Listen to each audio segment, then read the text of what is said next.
добрый вечер. В эфире Prime на телеканале АТР. Это время, когда мы обсуждаем наиболее важные для страны и мира темы и беседуем с наиболее интересными людьми, с теми, кому, как я выражаюсь, есть что сказать.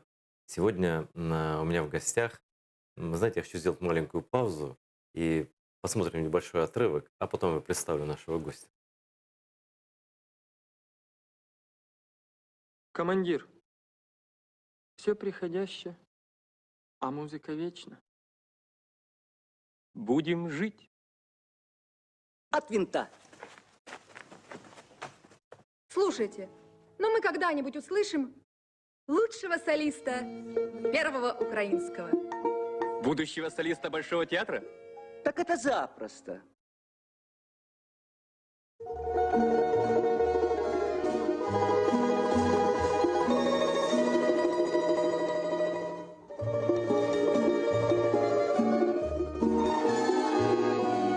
Ніч, яка місячна, зоряна ясная, видно, хоч голки збирай. Вийди, коханая, працею зморена, хоч на хвилиночку в гай. Серега, прыгай! Прыгай, Серега! Ребята, будем жить! Мы будем говорить с Владимиром Талашко, народным артистом Украины, которого только что видели на экране культового фильма советских времен «Салям алейкум». Дякую, дякую і доброго вечора, і доброго дня, і доброго ранку, тому що життя продовжується. Я ось зараз дивився разом з вами, дивився на ті хвилини, коли ми на знімальному майданчику знімали це.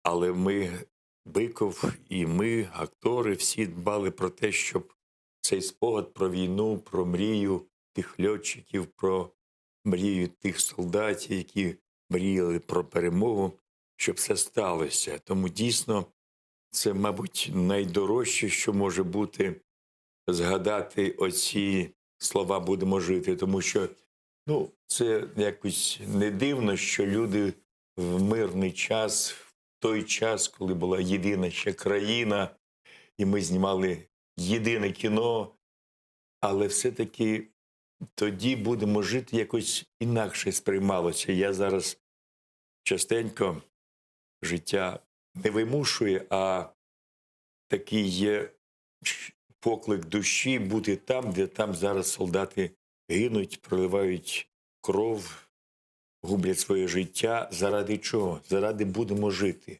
Ми віримо всі разом, віримо, що ми будемо жити, буде самостійна Україна, буде народ, який буде жити. Але все-таки сьогодні дивно, що потрібна не ковбаса, не хліб. Воно все те потрібно, але сьогодні на фронті там інколи кажуть тим, хто приїздять, кажуть, танці не треба, і співи не треба. Хай Талашко скаже, будемо жити. Тому що дійсно це потрібно як хліб, як вода, як повітря. Знати, що тебе вдома чекають, що ти повернешся і що повернеться мир на цю землю. Тому дійсно дякую вам, що ви нагадали мені і нашим глядачам, нагадали про те, що дійсно Биков точно сказав своїми словами, своєю картиною, своєю мрією, і літати, і стати льотчиком не став, але він дійсно сказав, як же ви не замітили?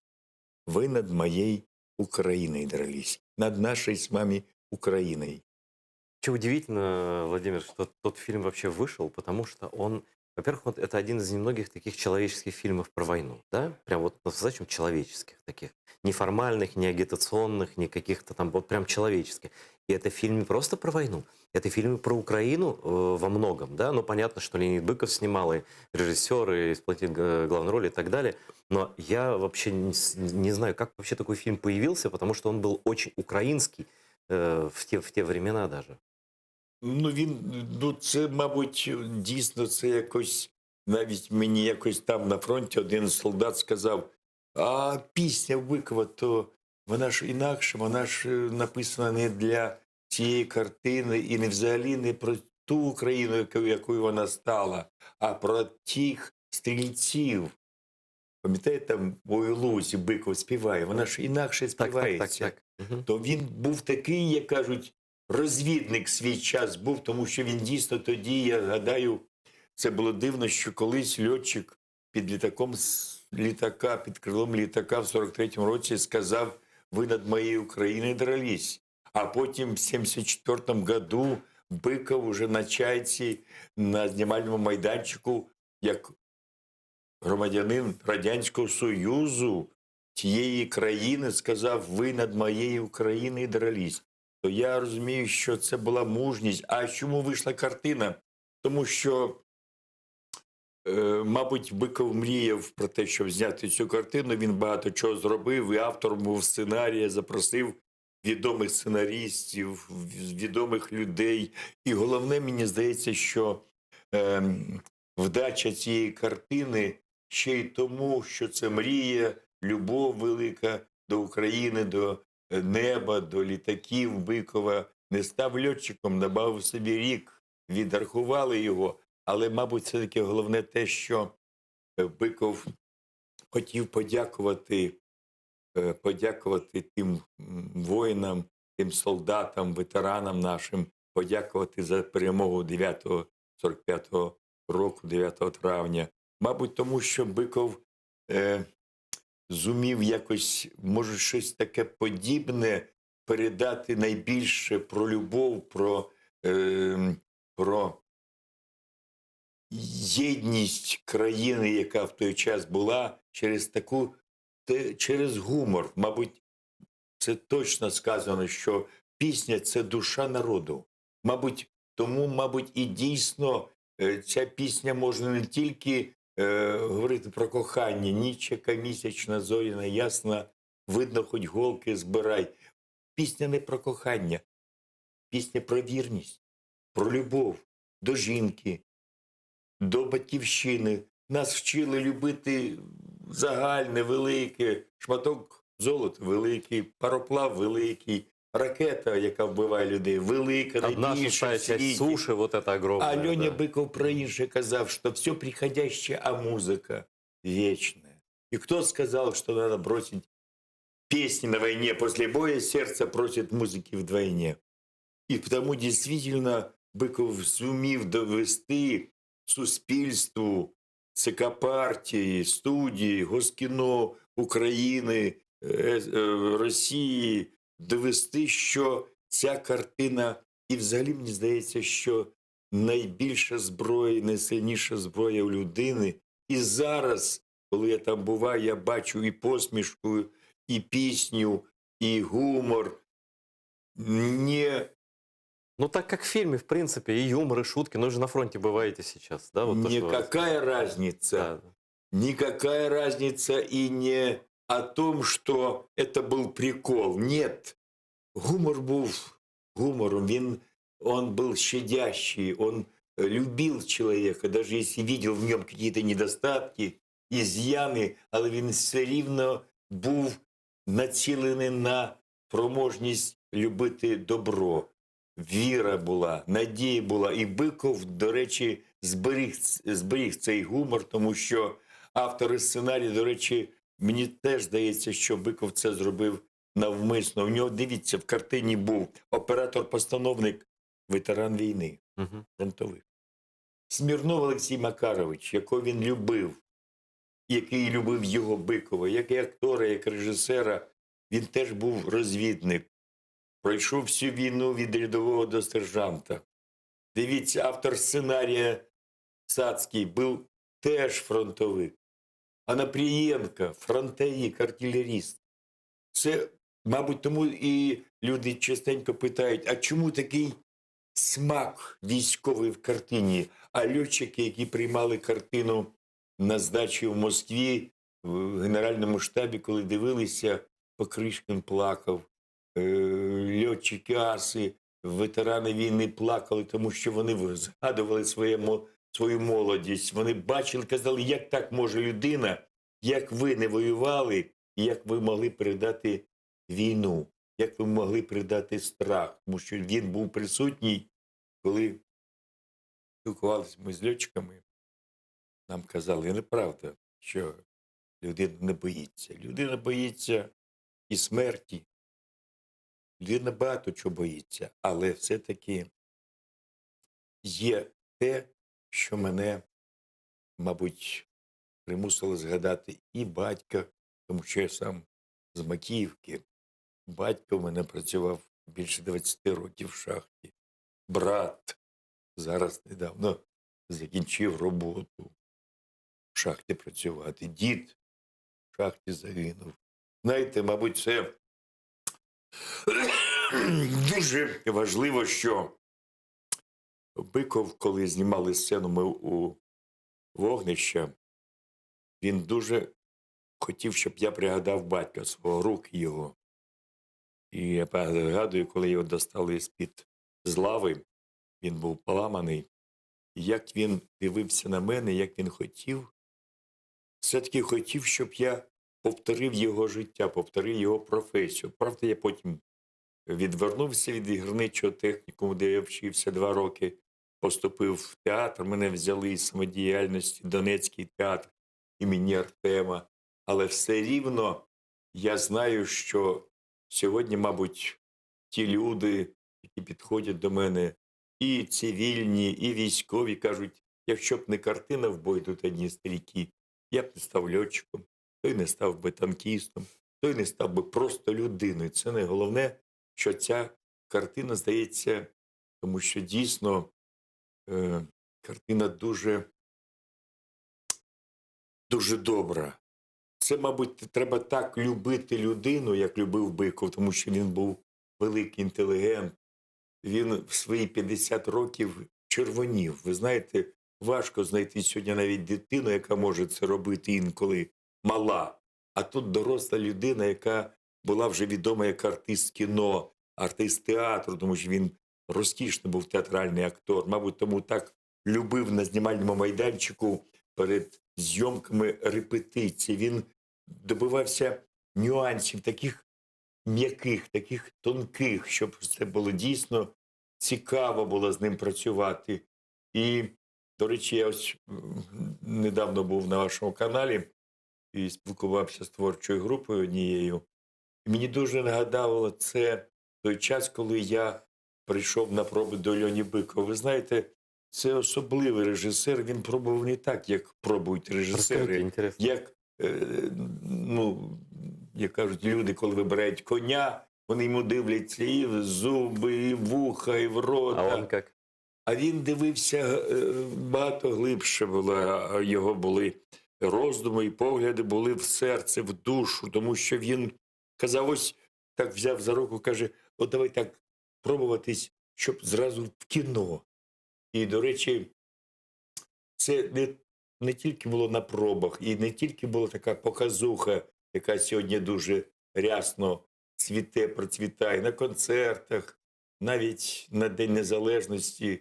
То я, слава Богу, був цей день в Авдіївці був. Я дуже радий, коли на день народження у мене є робота, коли на свята державні я не гуляю, не співаю, а десь там, де потрібна моя робота, мій образ потрібний, Сергій Вы постоянно Скворцов ездите, потрібний. да? Я Какие-то буваю, я з части першого конкретные? дня війни, як не прикро сказати, краще був би мир, я там з першого дня. І дуже багато разів я там буваю і буду, тому що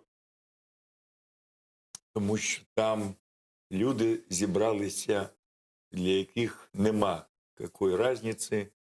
Є держава, є народ, є пісня. Ви знаєте, я ось, ще війна не почалась, я був в гості запрошений до Юлії Меншової, така є передача в Росії. Когда же это было? Это давно. Це давно було. Это дочка Владимира Меньшова, режиссера фильма «Москва слезам Так, не верит». так. Ось, і я теж так сумнівався, але ще було, як кажуть, спокійно. І я поїхав, але я про те, що виходить, зброя може бути сильніша, ніж автомат, ракета, танк, літак. Це людина і пісня. І ось українська пісня, коли я там запросила вона мене заспівати пісню, я кажу, ну так, сольну пісню то і дурак співає, а ось хором заспівати, то давайте з аудиторії, яка сиділа в залі, ось на знімальному майданчику, давайте заспіваємо. Вона каже, яку пісню? Я кажу, ой, таку мирну пісню про любов, про кохання. Але щоб всі співали. Ви знаєте, я думав, що вона буде в передачі, але її потім вирізали. А пісня була дуже проста. Ти казала в понеділок, підемо разом по барвінок, я прийшов, тебе нема. Підманула, підвела. І її вирізали, тому що, ну, мабуть, було соромно признатися, що разом з актором співає, і в Москві співає цю пісню. Вся Росія співає цю пісню, тому що там багато українців. Они сейчас другие песни поют. Але все рівно все приходяще, а музика вічна. Тому дійсно я радий, що моя акторська доля, творчість торкнулася такої великої людини, як багато акторів було, яким я міг би зараз низенько поклонитися, але Биков був на початку моєї творчої роботи. Биков і Смірнов. Це, мабуть, хоча і Сережа Іванов, з яким я вчився, Кузнечик, і Рустам Сагдулаєв, Сашкента, Ромео, і Сережка Подгорний, наш, как би, випускник Київського театрального інституту. Всі ці люди достойні, щоб їм сказати спасибі і подякувати. Але Смірнов і Биков – це були велетні кіно і життя. Ви знаєте, коли на пробах Смірнов пробувався оцю важливу сцену на могилі загинулих льотчиків, які загинули, і так сталося, що Смірнов стало погано на пробах. І ми злякалися, і Биков злякався. І коли знімали вже матеріал в кіно, то Биков не перезнімав цю сцену. Якщо подивитися так цільно на екран, то можна побачити різницю, тому що пробували ми десь, мабуть, в травні місяці, а знімали вже цю сцену вже потім в кіно, це була вже осінь. І колір трави, різниця.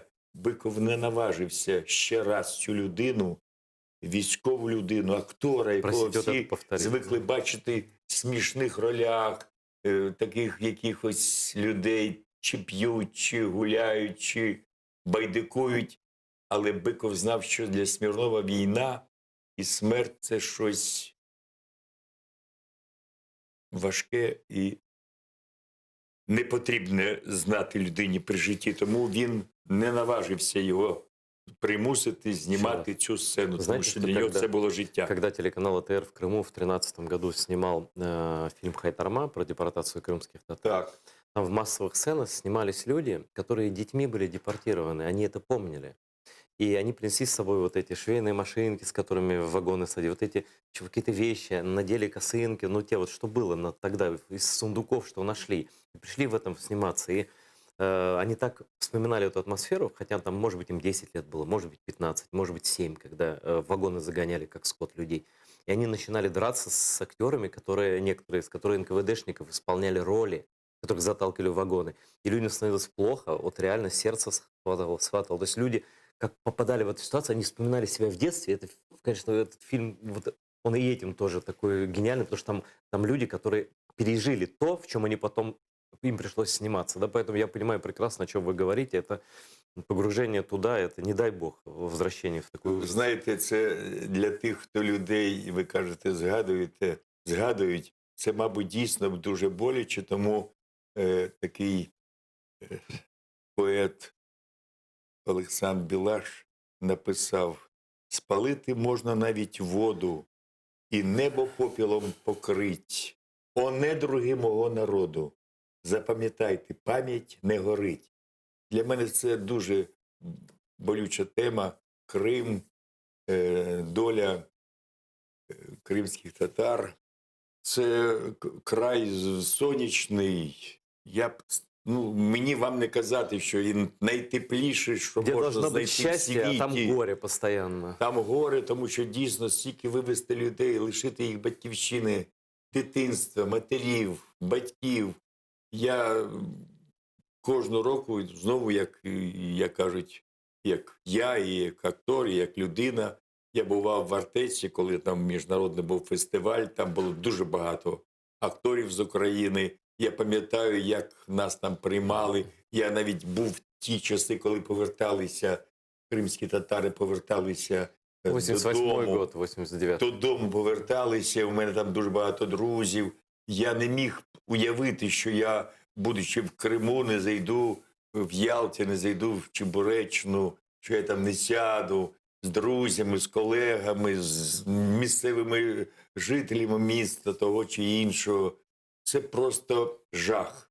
Це просто, це треба так не любити рідну матір, батька, своїх батьків, щоб зайти на чуже подвір'я, нагадити і піти, або лишитися. Це все рівно, що забрати щось таке дороге, що є у людини на все життя.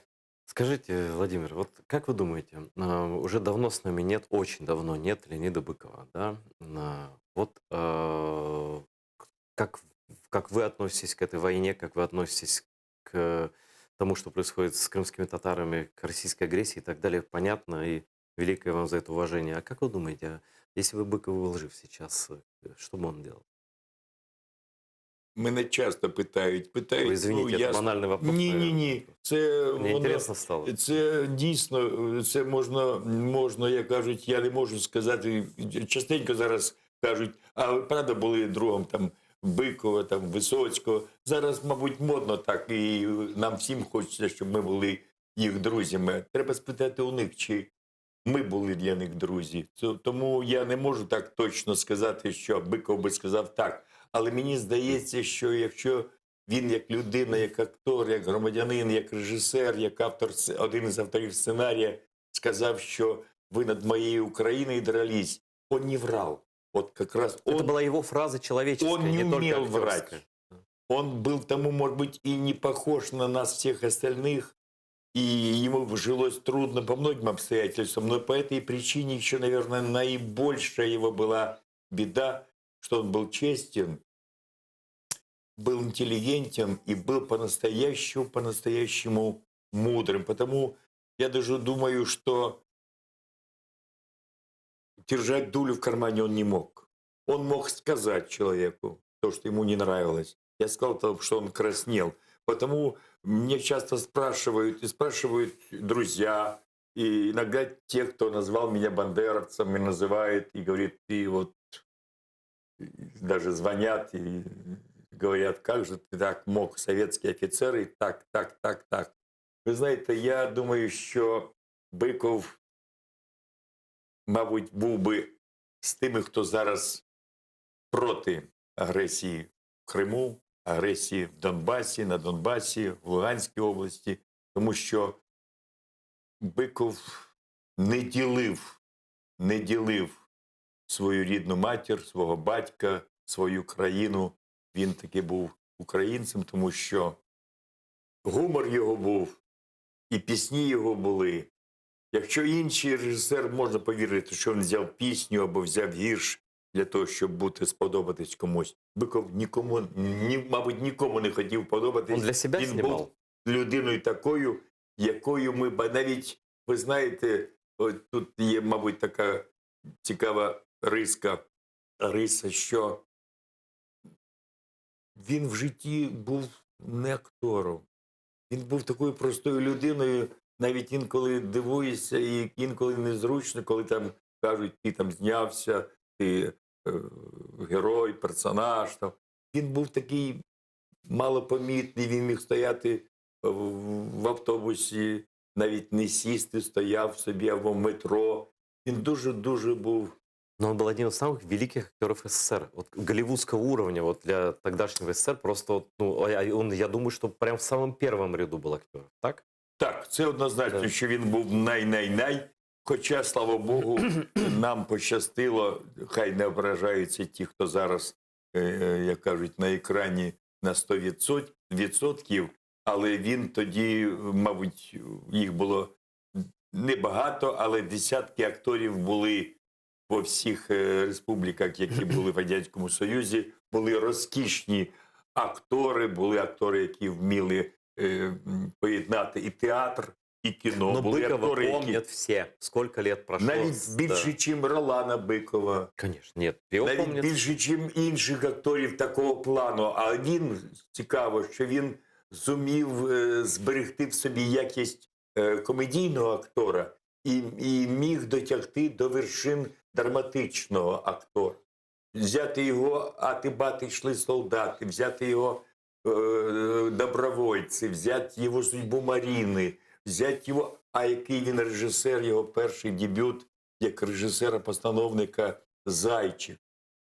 Який гумор і яка сміливість, хоча він не вважав, що він сміливий, він просто робив те, що йому здавалось, він має робити, тому що він був уже тоді і громадянином, і режисером, і актором. І він це не ділив. Тому, мабуть, хоча сьогодні там чуєш інколи, що ось мало давали знімати. Це він не хотів багато знімати, це я точно знаю. А ті 5 років між картинами – це той випадок, який доказував, що він такий дійсно людина з великої букви, він режисер, і він не знімав сьогодні про нефтяника, завтра про вченого, завтра про партію. Ну, на про конвейер не компартію. ставил этот процесс. Ні, він знімав так, як знімав Тарковський, так, як знімали інші режисери. Може, один раз 5-10 років, але то були шедеври. Тому дійсно Быков був таким. Вот вы знаете, вы упомянули, что в этом фильме, ну, в съемочной группе были ветераны войны, вот недавно закончившись. На самом деле, тогда это было совсем близко, да? И я сейчас вспомнил, как вспомнил, вот мои друзья, ветераны войны с Россией, вот этой войны, да, сейчас снимают фильм сами.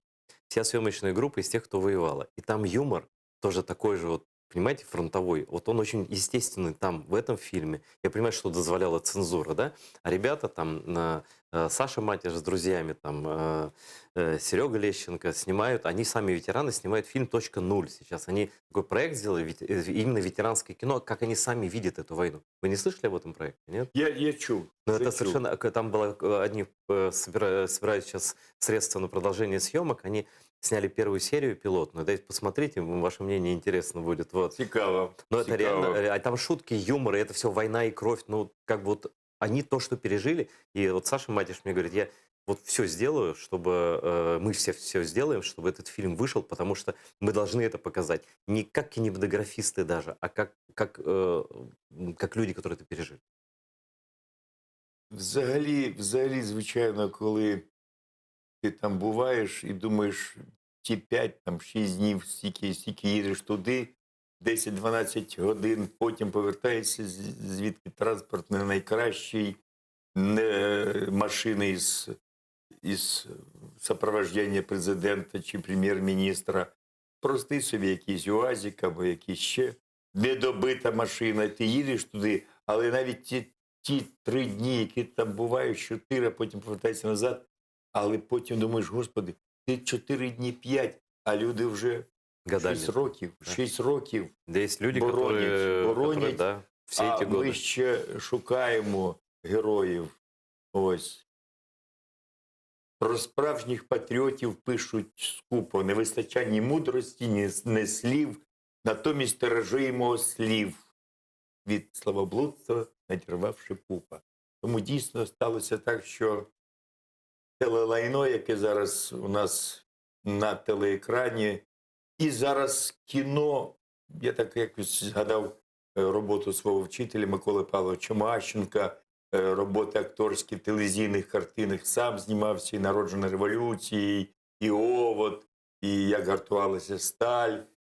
Але як дивіться, як режисери знімали телевізійне кіно. Вони знімали так, як знімали великий формат.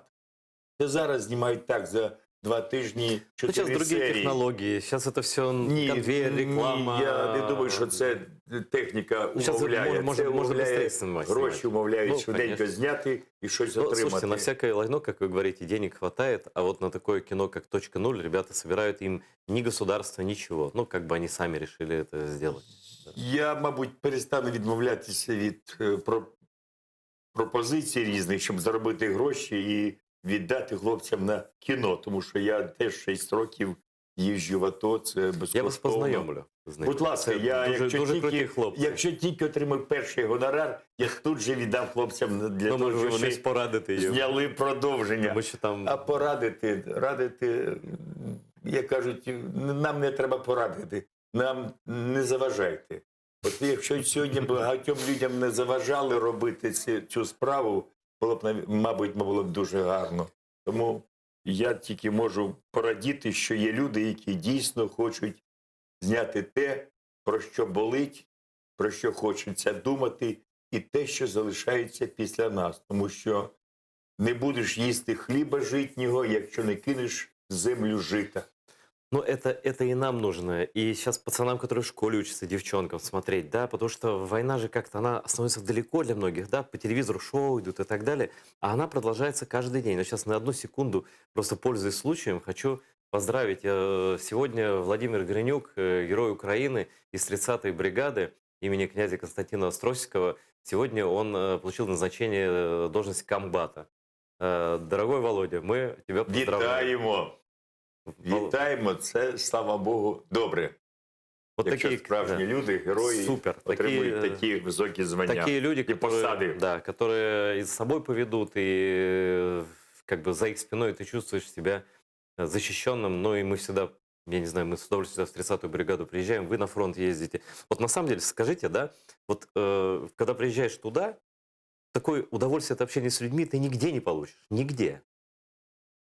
І головне, що я навіть дивуюсь, як не глибоко копають, не знаю, хто там, режисер, чи постановник, чи художній керівник. Я б зібрав би на День Незалежності, на День би захисника вітчизни, зібрав би тих акторів, тих людей з глядацької аудиторії, які там сидять в окопах, в бліндажах, в якихось таких сумнівних будиночках, де важко жити. Зібрав би там тих артистів, які виступають там. Не ті, які тут чекають, коли буде підзвучка, коли можна одягти французький костюм, лодочки одягти, а одягти ту, як кажуть, одежу, в якій ти виступаєш там. Тому що там і брудно буває, і холодно, і дощить, а ти виступаєш, і люди слухають. І більш того, вони навіть реагують на те, що ти говориш, і навіть і не вимагають від тебе співати, бути смішним, а вони щось інше хочуть. І для себе, і для своїх дітей. Людину. Ось Биков був людиною. Мабуть, в книзі, яка називається «Будем жить», там і космонавти виступають, і актори, і партнери, і режисери, і просто люди глядацької аудиторії. Вони всі відмічали, що Биков був людяною людиною. Навіть, я пам'ятаю, в дитинстві, коли ми бігали під столом, а наші батьки сиділи за столом і святкували наші дні народження, там кажуть, шахтарі зараз не ті, які були, але ті шахтарі, які були, їх звезли зі всієї країни, вони відбудовували шахти, і там було багато Західної України, там було багато справжніх українців. Так ось, коли ми бігали, ми чули українську, білоруську пісню, і ми чули тост, який завжди казали наші батьки, за людяність. Ось, мабуть, Биков був за людяність. Не тільки в нас, в глядацькій аудиторії, а в собі він шукав ті риси людяної людини. Тому, мабуть, так його зараз, ми були недавно, коли їхали в Авдіївку, заїхали в Краматорськ, ось, і там відкривали пам'ятники відкривали нашим художникам, скульпторам, ось, класикам нашим українським.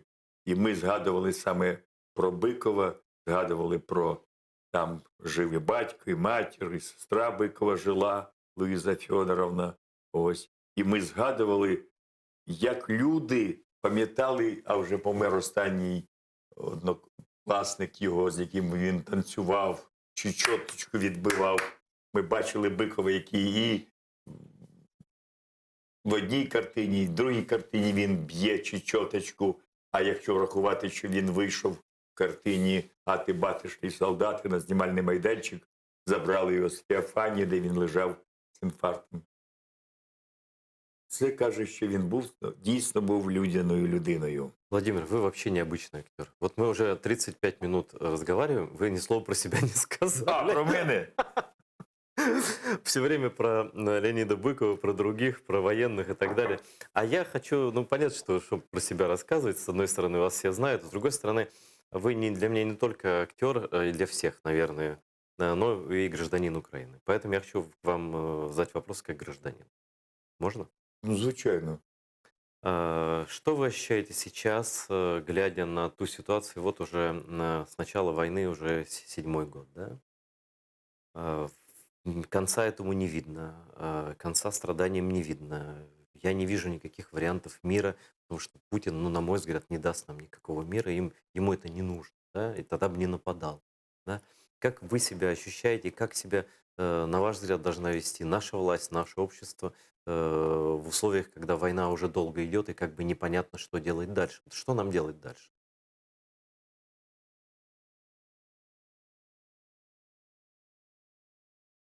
Ну, по-перше, я вважаю, що важко знайти можна людину, яка не має, навіть на сонці є плями.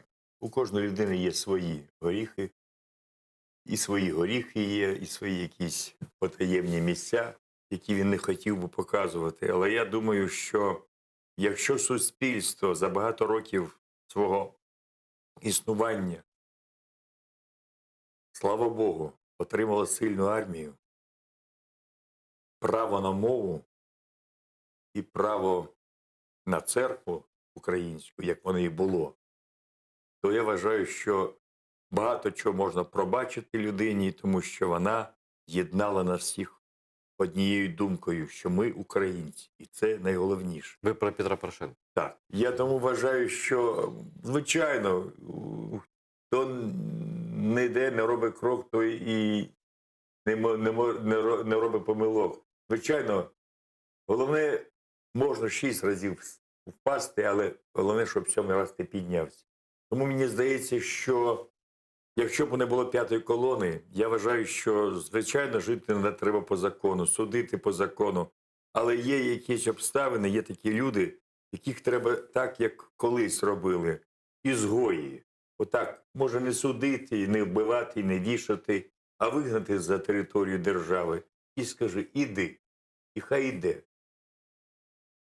Але совісті нема, живуть, мають все українське, заводи, фабрики, дворці, палаци, багато чого мають, хліб, але думають інакше. Тому я вважаю, що таким людям треба жити десь в іншій країні, це по-перше.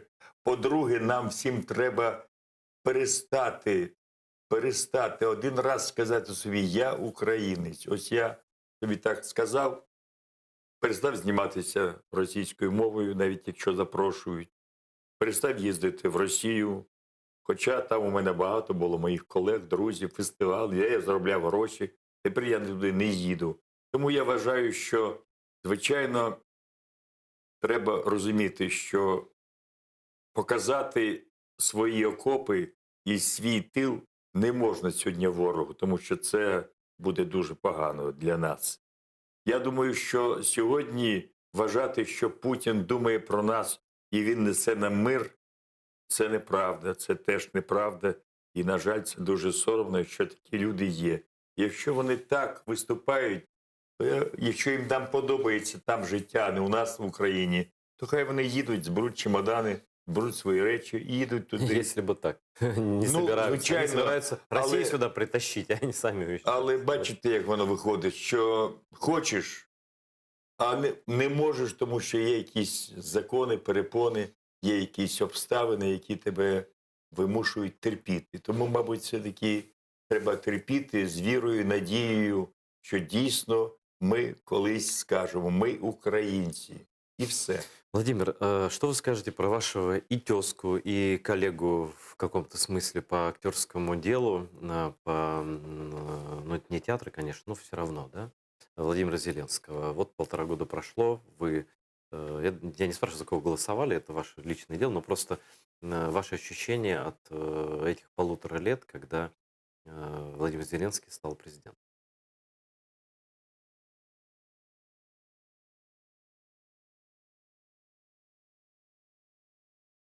Поэтому можешь ты не быть летать научим все равно.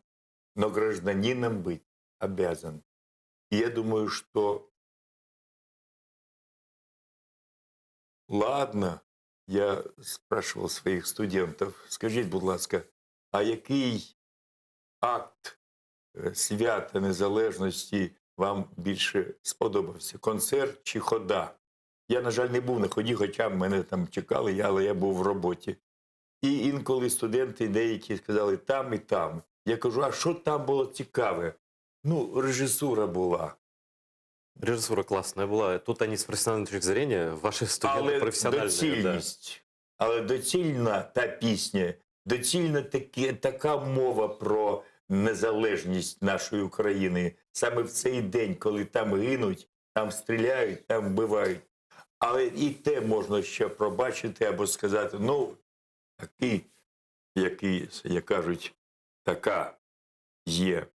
А ось дивіться, я розумію, що як людина, артист той, хто там виступав, міг стати на прапор України, але президент стати на цей Вы имеете в виду прапор не сцену, міг. да? Так, Мгм. не мав права. Як людина ще могла б, ну, не подумала. А все-таки президент має думати, тому що він президент не однієї людини, не однієї команди 95-го квартала, а він все-таки президент держави України. Ну а как вы думаете, все-таки, что руководствуется, чем руководствуется президент Зеленский, человек вообще вне политики, придя в политику? Все-таки у него же есть какие-то мечты, какие-то цели для своей страны. Мы же, наверное, не думаем, что он пришел просто так. Да? Вот человек с миссией приходит, ну, если там вы или я стали президентом, ну, какая-то миссия у человека, какая-то цель у него есть в душе, ведь, правда?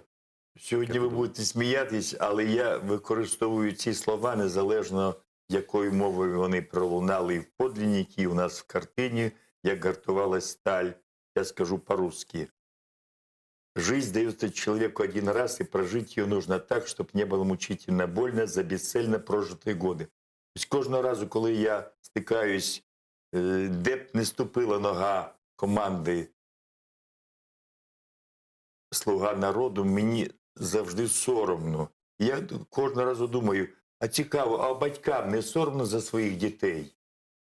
А їм, слугам народу, не соромно перед онуками і дітьми буде колись, через рік, через два, через три? Не соромно? Тому я вважаю, що такі ось риси, як совість, сором, що коли рвуться снаряди в містах, коли, пам'ятаєте, ще мир був, а снаряди рванули і зірвали місцевих людей, цивільних. Ніхто не пішов у відставку, ні міністр оборони, ніхто не піде. Ну, у нас вообще такой традиции нет. Тому да. совість має бути найголовніше, що може бути у людини. Тому нема совісті сьогодні у наших керівників. Ось Міністерство культури – це просто, як кажуть, вже стало і спортом, і цим, і цим, Там і столько цим. реформ, очень трудно даже за названиями следить. Сейчас, на данный момент, Министерство культуры и информационной политики. Спорт убрали, это в другой. Ну, було ж так. Ну Було. вот недавно, прошлое правительство, Було. да, было так, Було. совершенно верно. А тепер політика. Політика має бути одна. Політика має бути одна, тому що дійсно сьогодні править бал, як кажуть, кульок. А все-таки має бути культура, коли вона нав'язує нам пісню, колискову матері. І тому сьогодні, мабуть, дійсно від тих студентів, які приходять сьогодні до нас в університет Карпенка-Карого, ми бажаємо їм і чекаємо від них і хороших фільмів, і добре, що такі фільми з'являються сьогодні в короткому метрі. Ось якщо великі фільми, вони таке закази держави або Ну, тих они людей, дорогие, понятно, які дають да. гроші, Мгм. а ті фільми, я думаю, що, може, ті молоді люди, режисери, актори, які знімаються там, то майбутнє нашого українського кіно Ну, і вообще-то театру. украинское кино, ну это опять, я же не профессионал, это ваше профессиональное дело. Как вы оцениваете развитие украинского кино за последние 5 лет? Я видел, ну, скажем, несколько очень сильных фильмов. телевізійний матеріал я не можу сказати, тому що, може, я не все Я не про бачив, це. але з того, що бачив, це дуже погано. А ось фільми є, великий формат, є хороші фільми, але мені здається, що тільки від кількості таких робіт і буде з'являтися картина, яка зараз Ну, звісно. може і середня, але потім буде ставати досвід, майстерність, і не техніка, а майстерність людська, як громадянина, як людини, як митця. Ну, не будем называть конкретные фильмы, чтобы никому не обидно было, и спрашивать у вас Ні, не буду. не, да. не треба, тому Пусть, що... пусть все растут и развиваются, да, дай бог. Но еще хотел спросить, вы же имели много друзей, которые сейчас там в России, в этом русском рейхе, как я называю его. ныне. Я почти уверен, что вам никто не звонит и не... Это так? Ні. Ні. Пишуть, Да ладно. телефонують. І що кажуть? Та по-різному. Я навіть з одним хорошим другом посварився, і я не телефоную, і він перестав. Хоча коли стане або соромно, або щось інше, то він може набрати, але я вже роблю вигляд, що я не чув або не бачив. Але взагалі є люди, і вони не пов'язані навіть з акторством, з режисурою. Це люди просто ті, які сприймали мене як людину, Не, співали зі мною. прості, прості люди, це відпочивали з ним. правда. Прості Люди, прості і, люди. і мені телефонують. Я запитав про колег, про, про акторів, колег. режисерів. там. Про колег ні, Ніхто? ні, ніхто. З акторів я не можу, може і як кажуть, але, пробачте, ні. Є один, може багато є, які нічого поганого не скажуть мені, або їм незручно мовчать. Я не буду зараз казати, хто дзвонив, щоб їм не було погано від того. Але я скажу, що був такий актор, він є живий, дай Бог йому здоров'я. Це дуже відомий актор, популярний, модний, тоді був і зараз. Ось. Але я назву його ім'я, тому що він приїхав, коли у мене було лихо, коли я був на руках доці, яка врятувала мені життя, сім'я, моя родина, а особливо доця. То він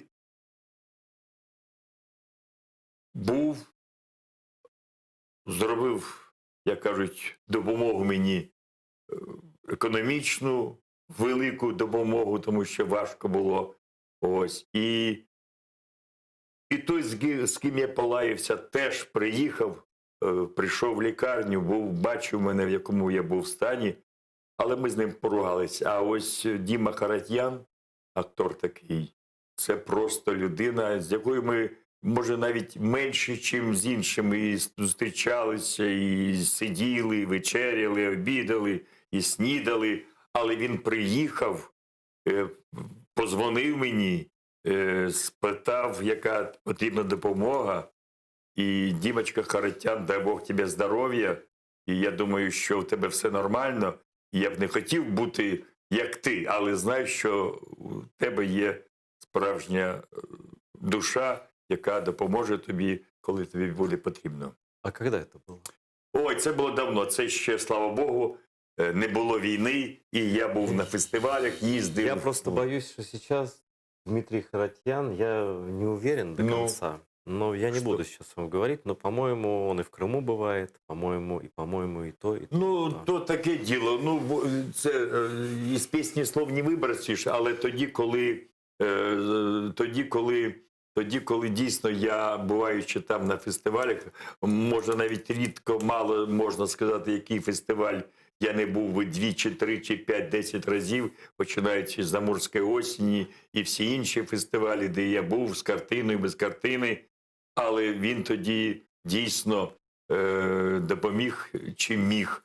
Тому це таке діло. Я теж від Криму відмовився, навіть квиток мені взяли поїхати, вот смотрите, привітати 9 травня, я не поїхав. я нашел. Так. В окупований Крим, це 17-й рік, в окупований Крим приїхала група російських артистів, серед яких Харатьян і Боярський. фестиваль дитячого сімейного кіно, ну вони там їздять там як члени журі. як там, де не в 17-му році. І він потрапив до базу миротворця Харатьян, тому що він, ну я не впевнений, мовчки чи голосно підтримав анексію, окупацію Крима і війну з Україною. На жаль, але це так. І від цього моє запитання, у нас 5 хвилин залишається. Ось чому, ви думаєте, Володимире, чому вони зрадили? Чому люди, яких, я не особисто про Харатьяна кажу зараз, да? Він, там багато таких, ну майже всі. Почему вообще русские так повели себя по отношению к украинцам? Почему, в какой голове это могло уложиться? Война, Россия нападает на Украину. Почему? В чем причина глубинная? Вот как вы думаете? Ну, мабуть, колись це мало статися, тому що А вы предчувствовали это? ні, я не можу так сказати, але наші батьки, бабуся моя казала, ось бабуся, здається, невища освіта, якась там 3-4 класи церковної школи. Але вона казала, що буде війна з Росією. Це навіть дивно, я навіть про це ніколи Ничего себе. А і не когда? Это давно-давно? думав. Так, давно, що вже бабусі нема більше 40 років. Ні, це, мабуть, мало статися ще тому, що поки, як кажуть, поки мовчала Україна, і Україна мовчала, що вона може бути і має бути самостійною, то, мабуть, це їх задовольняло, це їх, як кажуть, тішило. А як тільки країна, народ сказав, що ми хочемо бути самостійною, то, звичайно, їм це не подобалось і не подобається. А те, що так сталося, мабуть, тому що я сам дивуюсь. Я виріс на Волині, народився там, Мгм. потім переїхав в Донбас. Ось я вам кажу, тому що якось держава думала про вугілля, про метал, і думала про душу, про дух. Церкву порушили, потім культуру порушили, пісню порушили. Був такий велетень Авдієвський, Анатолій Тимофійович помер, на жаль, керівник, головний хору «Вірьовки». Він так багато казав про пісню, так багато зробив для того, щоб була пісня. І він казав, чим різниця російська пісня від української пісні, народної пісні. Навіть там ставлення до жінки, до землі, до дітей, до тварини зовсім інше. Тому що все-таки було коріння, яке тягло нас до своїх предків. А у них цього не було коріння такого, тому що там все було захвачено, прихвачено, все було якось дотягнуто. Я пам'ятаю колись, до речі, цікаво, я тоді ще був, ну, як і всі, комсомольцем був. І в армії я якось проходив мимо тумбочки, там, де стоїть черговий по роті. Я, проходячи, стояв старшина там, чогось там, не знаю, він там забарився. Я, проходячи, сказав українською мовою, чому дозвольте пройти. Я два наряди був, як кажуть, в містах не столь віддалених. Потім в інституті я... За українську фразу? Так, за українську фразу «дозвольте пройти». Це про те, що Про дружбу це народів. спало десь, отам, десь внутрі. Потім я на 3-му курсі на дипломній виставі по синмові, я, хоча Кость Петрович мене попереджав, каже: Володя, ти дивись на сцені, ти загоришся, Це Степан запалаєш, Степанков. Степанков, і ти обов'язково скажеш ці слова, хоча вони ж, як кажуть, у книгі їх нема, там многоточие стоять. А це був Василь Симоненко, а я готував його поезію «Тиша й грім». І я прочитав під час іспиту, коли сидів ректор, проректор, комісія. Івченко був ще покійний Віктор Іларіонович. І я прочитав: «Хай мовчать Америки і Росії, поки я з тобою, коли я з тобою говорю». Ну, уявляєте, що було після цього, мене ледве не вигнали з інституту. І так кожного разу у мене були такі ситуації, я думаю, а чому так? От чому так? Все-таки там я народився і поїхав звідти з батьком на Донбас, а мабуть щось було там десь. Тому, мабуть, все-таки ми маємо як можна більше бути колисці матері, навіть умовно, коли вже ти виріс, все-таки пам'ятати, що життя твоє починається не з тебе, що народились ми нащадками, а помирати будемо предками. Ми маємо щось передати, тому що ми предки, ми передаємо. Що ми можемо передати? Звичайно, землю, звичайно, вільне життя, заможні, а це залежить вже від нас. Тому мені здається, що кожен українець, кожна людина, яка живе на території, яка називається Україна, має бути українцем. Дякую вам. Будь ласка, і вам дякую за те, що Дякую запросили. вам за те, що прийшли. Я дуже надіюся, що це перший раз, але далеко не останній. І тоді поговоримо вже про себе, все, про да. мене. Нарешті. Ні, я люблю говорити про друзів, про людей, тому що це дійсно що найдорожче, що в нас сьогодні є. Антуан де Сент-Екзюпері сказав, що самое большое богатство, самая большая роскошь – это человеческое общение. Да. Сегодня было прекрасное общение с прекрасным человеком. Смотрите АТР. Володимире, дуже дякую вам. Дякую вам, спасибо. До новых встреч.